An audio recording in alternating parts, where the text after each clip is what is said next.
Bonjour à tous, on se retrouve pour le premier quintet du week-end, direction l'hippodrome d'Anguin pour le prix de Romainville. Quintet qui va se disputer en Réunion 1 course 4, départ 15h15, des 6 ans, 14 partants, parcours de tenue. On connaît les forces et les faiblesses de chaque concurrent au départ de cette épreuve. Très heureux de vous accueillir comme chaque jour sur ma chaîne YouTube. Vous le savez, on like, on partage, c'est gratuit, ça donne un maximum de force à la chaîne YouTube. De s'abonner, c'est gratuit également. Pas mal de personnes me demandent en cliquant sur le bouton abonner ainsi que sur la cloche des notifications. YouTube vous préviendra automatiquement dès la mise en ligne de la vidéo.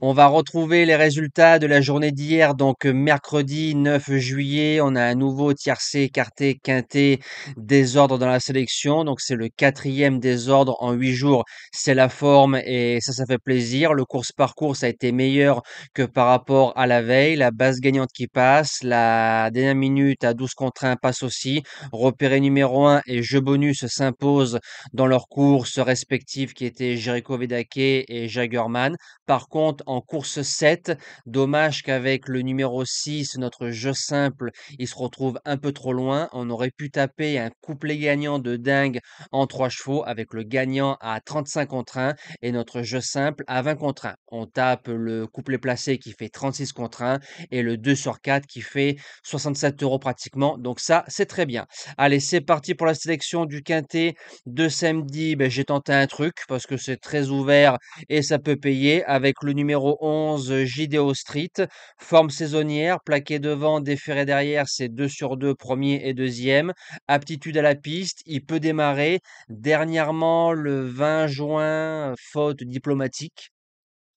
Il y a deux trois chevaux pour ouvrir la course et comme il peut se monter près de la tête et si on arrive à avoir, les dos des chevaux qui vont devant, je me dis que JDO sur un sprint, il peut s'imposer. En deuxième base, le numéro 4, Janning Derévan qui a lavé un lot du côté de Caen. C'est un cheval qui avait gagné en 14-6 l'année dernière, à peu près à pareille époque, sur ce parcours-là. 14-6 cette année, il y aura pas assez pour gagner. C'est un cheval qui est très dur.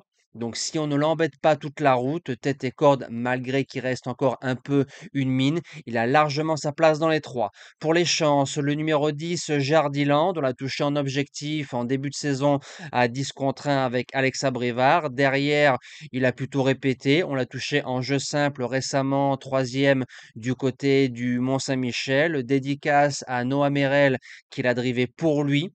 Au moral, il a fini en avançant. Il est sérieux, maniable. Alex qui le retrouve. Et comme devant, ça va se battre, il viendra ramasser les morts. En quatrième position, le numéro 7, Just d'Acadie, qui reste sur 3 podiums en 4 sorties, province ou Paris-Vincennes. C'est un cheval qui reste encore un peu coquin dans un parcours, mais sa ligne de Laval est excellente. Sérieux pour moi, il bouge pas des 5. En cinquième position, le numéro 3, Jamais, qui arrive à 100% de ses moyens pour ce bel engagement. Faut se rappeler qu'au mois de mars, il faisait un joli doublé du côté de Vincennes et du côté d'Anguin sur des parcours de tenue.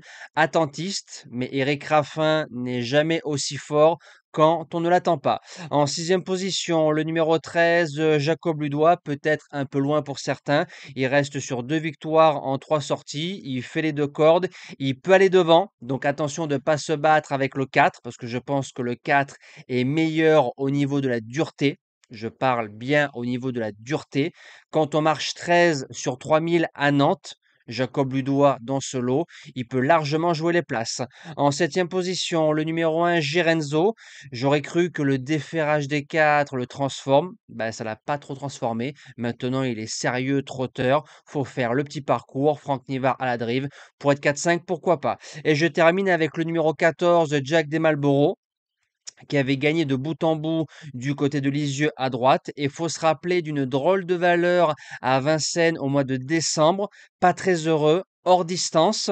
C'est un cheval qui peut aller devant, qui répète pas, les Tourelles qui sont en forme, Paul Ploquin qui est en forme. Je me dis que voilà, comme c'est un prix de série très ouvert, à 20 contre 1, ça peut coller.